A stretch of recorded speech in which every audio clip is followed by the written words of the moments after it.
Welcome to One Bad Podcast. Here's your hosts, KD and Shaner. KD, this is great.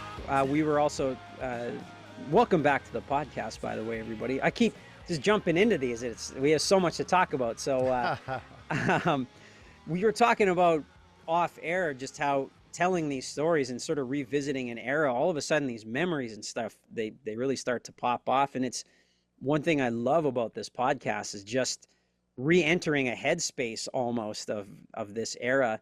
And we're going to talk about, while it's one of, if not like the rival two biggest hits kind of for fans, I think, is Scarecrows and then Retribution Blues.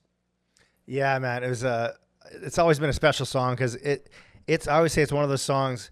Many of our songs take hours and weeks and months, sometimes years to write, but Scarecrows and Blues, like often the biggest ones, just seem to write themselves. And Blues, I think we wrote it, with some minor tweaks after, but it took about like 10 minutes to write, Yeah. And it just came out of the ether. And have we told the story about the sound checking yet, or? No, like how we actually wrote the song. It's one of my favorite stories that we have. I love it. Do you want to go ahead? Well, you tell it from your perspective, because I remember how it happened for me. So go ahead. Well, yeah. So we rented this. Hicks was living in a rental property. Yeah. And we jammed in the basement. I remember it was like kind of a dank basement. And it was like our first jam, and we were worried that it was going to be too loud for the neighbors and landlord. Well, because we should say at the band house, which we are now moved out of, the police came over a decent amount of times because of noise complaints. So that was the new thing. We were like, we better make sure that like we're not going to get in too much shit, right? So we're being respectful renters, or Hicks was, and so I was like, Hicks, why don't you just play a little riff? I'm gonna go outside and check the volume, right? And so as you and Hicks stayed in the house, right? Is that the vibe? Yeah. And so I go outside and I walk down, a few houses down just to see the volume. And Hicks starts playing this riff, and it was just like the catchiest riff I'd heard him play in the 8 years that I knew him. It just groovy, sexy, kind of stonesy. I was like, whoa! And so I come inside, and he stops playing, and well, you tell me what I said, because I remember exactly what you said. You're like, two things. First of all, it's not too loud. Second of all, what fucking song is that? And then we literally sat down, and the beat that you played, like pretty much right off the hop, like you said, that song was just like Granny threw a bass line down. That was basically it. My melody, even the lyrics it was kind of like Walk the Line, waste my songs. I was listening to a lot of Johnny Cash, so like Walk the Line popped in my head. It was very like, you're right, that was very kind of untouched. And it's cool telling this story from both perspectives, because you're like, you volunteered to go out and see how loud it was, and the three of us were standing there, and it was like, oh, what should we play? Because without drums, we probably should have sent me, quite honestly, because I would be like, well, the drums and guitar are probably going to be what are the loudest, but I don't know why you got sent out. But we stood there, and we were like, well, what are we going to play? And whatever, Hicks said something, and I'm like, well, I don't think we can even jam without drums. I don't. Why don't we just? I said, why don't you just do like a blues thing? Just like give me like some blues riff, and I'll just riff over. I'll just sing, and then Grant, So that's what we did. We're like, play something, and he literally played that riff like he had wrote it. He came up with it on the spot. Full credit to Hicks. It just came out, and the rest is history. You came in, and we jammed it, and it was like, holy shit. and remind me if this is true, or is this just my imagination? But when I came back in, didn't he for a moment forget it? Like we had to like, like it was gone. So the universe gave, and it taketh away. Because for a few minutes he forgot, right? And you saw potential. So did Granny. We're all like, Hicks, play it again, and he couldn't figure it out, right? Because he could. That's funny. You're 100% right, because he didn't remember, because he didn't write it. Like he just literally jammed a blues thing, and it was like and I remember being like, he kind of played it, and I was like, no, you did this like thing at the end, this like and then he got it back. Luckily the universe was like, nah, here, you can have it back. Yeah, you guys need this one. I've seen what you guys have been eating the last several years. That's crazy. And you're right. And I remember from that point on, because this is kind of pre-smartphones, like, but I remember I always had, I bought like a recorder from like Radio Shack or something Yeah. to make sure we never missed something like that again. Cause we had, over the years, we'd had some jams that Hicks would come up with, and then he'd forget by the next jam. Like, and Yeah. maybe those are our biggest songs yet. We'll have to see if we can find them again. But it's always record. Now it's easy with a smartphone. But had he not remembered that riff, again, what if, right? Well, totally. Absolutely. And that's funny you bring that up too, because I had the same. I had a little, my parents bought me a little recorder with like the little tapes. And I still have them somewhere. So yeah, I should probably go back. I bet you that it's on one of ours somewhere, unless we were already recording on iPhones by that time. But Well, it was crazy, man. And that is so rare for something like that to happen, because, we'll talk about Satellite Hotel on the next, when we get into the Black Buffalo album, but it was the exact opposite, right? Like, we fought for that song. We had like a cool idea was in there. Like, again, we'll talk about this more, but Hicks had that riff for Satellite Hotel, but we could not come up with a chorus. I remember like going home and writing, and we'd write, so usually that's you sort of fight to get where you're like, okay, now we've got it.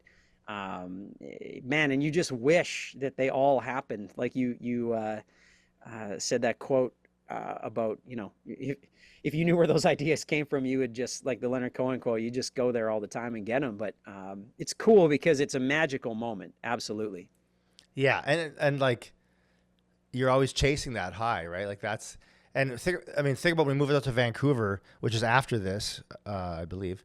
It was, yeah.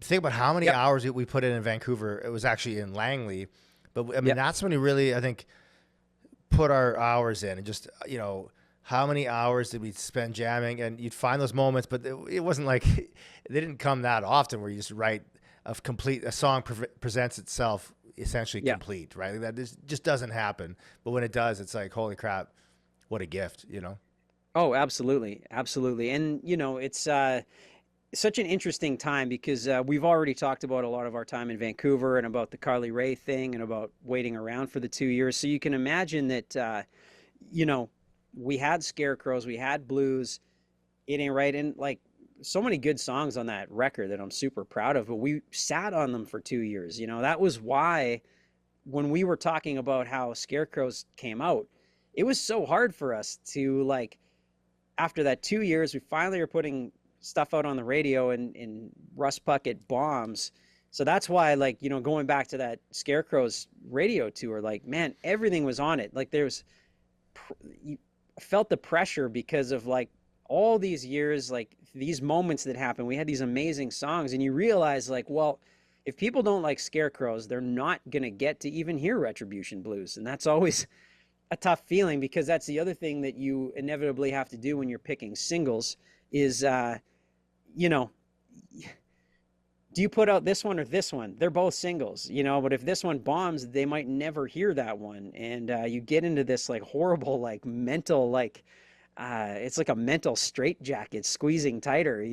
I don't know. I can't predict what people are going to like, but that's, it's a scary, I remember thinking it's a scary thought. Like if Scarecrows doesn't go, we don't get to get these other songs out. And it's a bad feeling, How did you feel about that?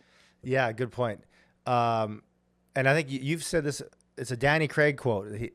Oh yeah, like it's a great one. So he can pick singles, but he can't pick hits, right? Yeah. Is that right? Yeah, because that's exactly it. You can pick songs that you think are good for radio, but will they resonate with millions of people? That's if everyone knew that, we'd all be rich, right? Totally. Whereas Scarecrows, it probably wasn't even a single, but it was a hit. But it thankfully it became both. But it kind of broke the rules of what a single should be.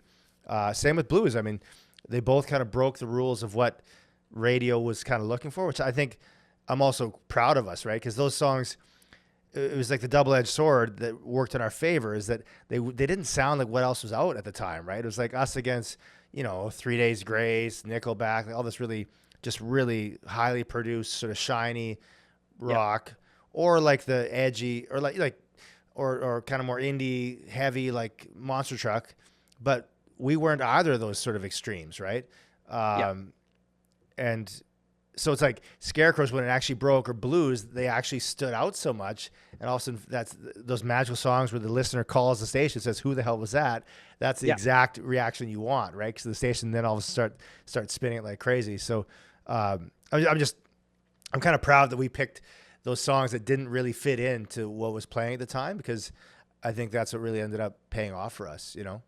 Yeah, dude, I totally agree. It's always set us apart. And I'm also incredibly proud of that record, of those songs. Like even the non-singles, like there's so many good songs on that record that I'm super proud of. Like Money Train's one of my favorites to play live. Like, oh, it's like, you got to bring it back.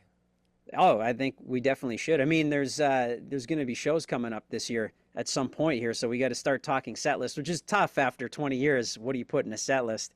But I should say that we kind of talked about earlier this time, you know, to get on the radio, one of the secret ingredients because we kind of talked when this podcast started, like, what does it take to get on the radio? Like, what don't we have? And one of the things we realized we didn't have yet was the musicianship. Like, to actually get in there, you know, play, like, no one plays drums like you do in a studio. I'm telling you, it's crazy. It's like, quit it. Well, dude, but you know what? To play like Bonham kind of bombast, but be in time, and to, like, you know, those were the things we didn't have. We had energy, but to actually get in there, sing it in key, do it over and over, like you said, then, and Danny Craig also said, along with that amazing piece of advice, he was like, you guys just jam 5 days a week, play until you're that good.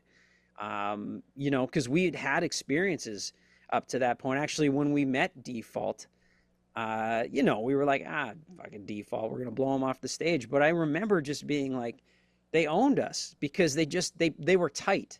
Didn't mean that, like, you know, maybe your songs are great and all of that, but like, I just remember watching them. I'm like, we're not, holy shit, okay, like, we're not there yet. Like, there is another level of, like, professionalism and musicianship where, like, they were tight, they didn't fall off time.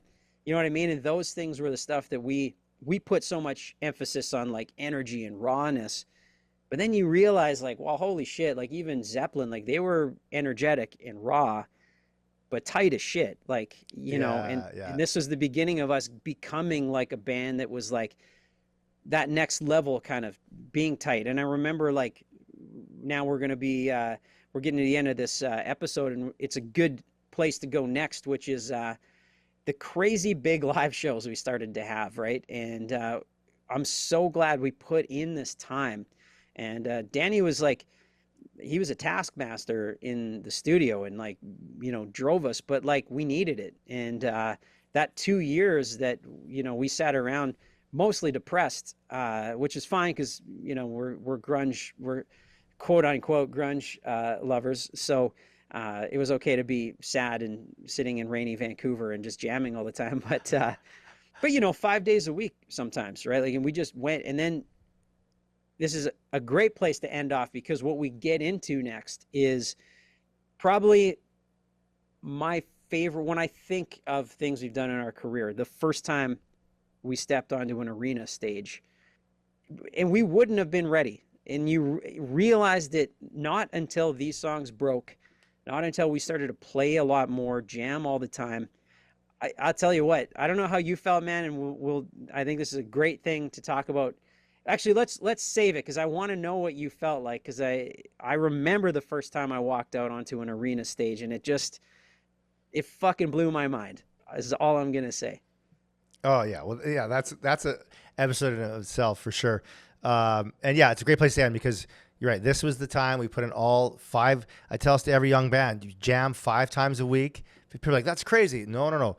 That's how we got to be as good as we are. That I still have my muscle memory of playing all these songs. It's from that era, you know, like, you know, it's ingrained in my DNA because we played the song so much. And that's what it took to get us from, well, Orange City, look at that record compared to the Red album, night and day. Right. And absolutely. And then another jump to Black Buffalo. And that's when we started doing arenas. It's all about time. There's no magic formula. It's like, just put the time and put the 10,000 hours in. And like you alluded to, we put in 10,000 rainy hours that were soaked in West Coast IPA. And and headaches from the IPA. But we did it, and then we're ready to sort of go to that next level, which is arenas, Absolutely. And last thing I'll say for this episode is, and I think we got told this, I actually don't remember. First time we met Ralph James, he's a industry legend. His line always stuck with me. He's like, "Oh, it's nothing 500 shows won't fix." Which is great advice, because it's like, get out there and fucking play. Yeah, it's like, how'd you think we're set, Ralph? It was good, and then that quote. Yeah. All right, buddy. Let's talk arenas next time. Okay, peace. Thanks, everyone. Thanks for listening to One Bad Podcast.